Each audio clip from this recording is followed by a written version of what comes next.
Halo guys, balik lagi bersama gue di Isaka Channel. Nah, untuk kali ini, gue bakalan bahas rangkaian kisah Sylvie, mulai dari ditinggal Rudeus ke kota Roa, sampai akhirnya kembali bertemu dengan Rudeus. By the way, buat detail permasalahan politik dan beberapa hal lainnya, gak bakal banyak gue singgung, karena nantinya malah bikin bingung. Dan satu lagi, di sini gue bakal sebut nama aslinya Sylvie, dan bukan Fitz. Seperti yang kita tahu, Rudeus berpisah dengan Sylvie ketika Rudeus dikirim ke Ranoa untuk menjadi guru sihir Eris. Walau disebut perpisahan, nyatanya apa yang dilihat Sylvie lebih mirip seperti sebuah kasus penculikan. Pada waktu itu, Sylvie melihat Rudeus yang pingsan dan dalam keadaan terikat dimasukkan ke dalam kereta kuda. Melihat hal tersebut, tentunya Sylvie yang tidak tahu apa-apa merasa sangat panik, hingga akhirnya perpisahan tersebut diakhiri dengan tembakan sihir Sylvie kepada Paul, dan juga sebuah drama yang dilakukan oleh Zenith dan Lilia.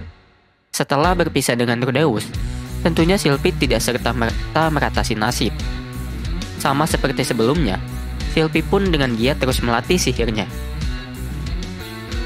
Hingga beberapa waktu kemudian, tepatnya pada ulang tahun ke-10 Rudeus, Sylvie berinisiatif memberi Rudeus sebuah hadiah ulang tahun. Hadiahnya sendiri adalah sebuah liontin khas ras elf yang dibuat oleh tangannya sendiri. Sayangnya, ketika dirinya menitipkan liontin tersebut kepada Lilia, bencana teleportasi pun terjadi. Apa yang terjadi selanjutnya adalah Sylvie yang sedang terjun bebas dari atas langit, sama seperti Rudeus dan juga Eris. Pada waktu itu, Sylvie diteleportasi di atas langit. Dalam keadaan panik, Sylvie mencoba memperlambat jatuhnya dengan menggunakan berbagai sihir. Dan secara ajaib, tepat sebelum menghantam tanah, salah satu sihir Sylvie berhasil membunuh seekor monster yang sedang menyerang salah seorang putri kerajaan Asura, yaitu Ariel Anemoi Asura. Saat itu Sylvie terjatuh di istana kerajaan Asura, dan biasanya, orang yang sembarangan masuk ke wilayah istana akan dihukum dengan berat. Namun, karena putri Ariel merasa diselamatkan, maka putri Ariel pun melindungi Sylvie. Sylvie yang pada waktu itu sedang kebingungan, tiba-tiba menyadari suatu hal. Rambut hijau yang sangat dibenci oleh Sylvie kini berubah menjadi putih.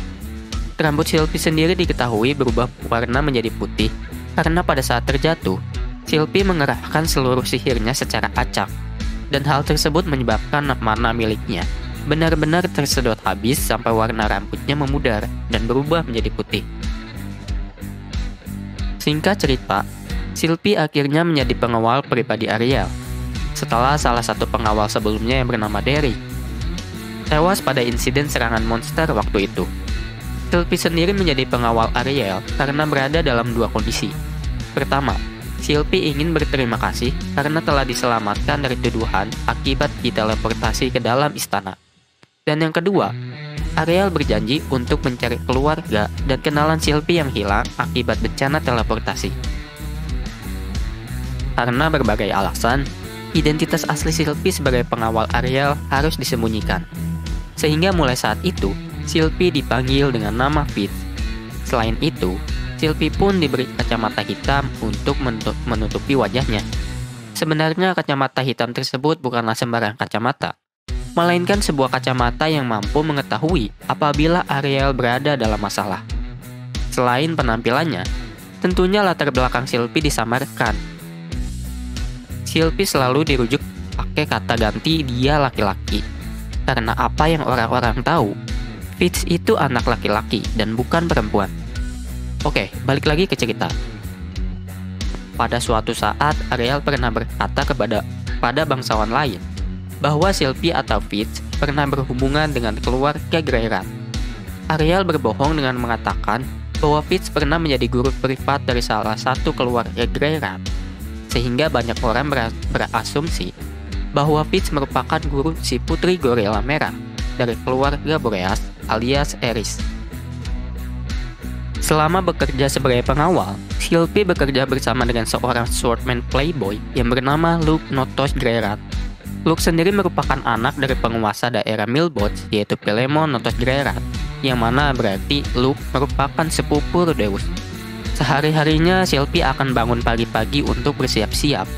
Walau disebut pengawal, namun terkadang pekerjaan Sylvie lebih mirip seperti maid. yaitu membantu Ariel mengenakan pakaian hingga mengatur rambut Ariel. Setelahnya, Sylvie dan Luke akan mengikuti Ariel dimanapun dan kemanapun Ariel pergi. Selama masa-masa tersebut, bisa dibilang Sylvie mendapat banyak kesulitan, mulai dari masalah etika, cemoohan bangsawan lain, rumitnya permainan politik, hingga trauma akibat bencana teleportasi. Untungnya, Ariel yang merupakan seorang putri masih mau menemani Sylvie. Walau disebut menemani, biasanya Ariel akan menggoda Sylvie, layaknya dia menggoda seorang anak laki-laki.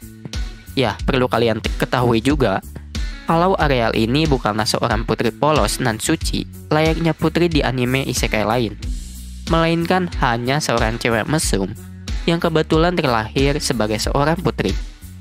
Selanjutnya, keseharian antara Sylvie, Luke, dan Ariel pun terus berlangsung.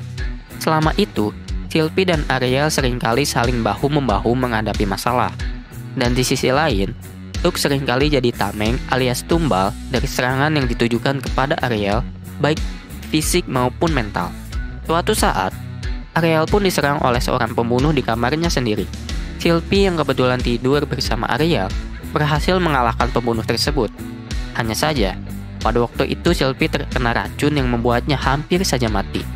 Dan semenjak saat itu, dikarenakan kemampuannya untuk mengalahkan seorang pembunuh dengan sihir tanpa suara, Sylvie pun diberikan julukan Silent Fitz atau Fitz sang pendiam. Seiring berjalannya waktu, posisi Ariel di istana pun mulai melemah, dan imbasnya Ariel harus melarikan diri dari sana. Ariel pun membuat pemberitahuan bahwa dirinya akan bersekolah di Akademi Ranoa, dan kemudian pergi secara diam-diam. Selama perjalanan tersebut, Ariel hanya ditemani 17 pengawal, termasuk Sylvie dan Luke. Padahal, untuk pergi ke wilayah utara yang terkenal cukup ekstrim, umumnya dibutuhkan 30 pengawal. Selama perjalanan tersebut, rombongan Ariel terus diserang monster dan juga bandit. Selain bandit, rombongan Ariel dan Sylvie diserang oleh sekelompok orang berbaju hitam. Satu persatu pengawal pun tumbang. Namun untungnya, Sylvie berhasil membantai kelompok tersebut. Pada waktu itu, sisa pengawal hanya 4 atau 5 orang, dan Ariel sempat dikabarkan terbunuh, walaupun nyatanya Ariel masih hidup. Singkat cerita, kini Ariel, Sylvie, dan Luke sudah menjadi murid di Akademi Sihir Ranoa. Tujuan Ariel bersekolah pun tidak lain dan tidak bukan hanya untuk kepentingan posisinya dalam perebutan kekuasaan. Selama di sekolah, Ariel, Sylvie, dan juga Luke sukses menjadi idola sekolah. Ariel dikenal dengan kecantikan dan juga wibawanya. Sylvie alias Fitz dikenal dengan kekuatan dan kesan misteriusnya, dan Luke dikenal dengan ketampanannya. Sebenarnya selama bersekolah, Sylvie selalu merasa bahwa pembelajaran di kelas sangat membosankan. Menurutnya, semua materi yang dijelaskan sudah ia ketahui dari Rudeus dulu. Singkat cerita, Ariel pun berhasil menjadi ketua OSIS di Akademi Ranoa. Dan ketika dia sedang mencari orang-orang hebat untuk diajak bergabung ke dalam fraksinya, Sylvie yang mendapat informasi mengenai seorang penyihir yang menggunakan mantra tanpa suara langsung merekomendasikannya kepada Ariel. Dan penyihir itu bernama Rudeus sang Quagmire. Awalnya Ariel merasa curiga pada Rudeus ketika mendengar kisah Sylvie yang menceritakan kehebatannya. Bahkan Ariel tidak ingin orang yang berhubungan dengan keluarga Boreas memasuki fraksinya. Karena bagaimanapun juga, Ariel didukung oleh keluarga Notos yang merupakan musuh dari keluarga Boreas.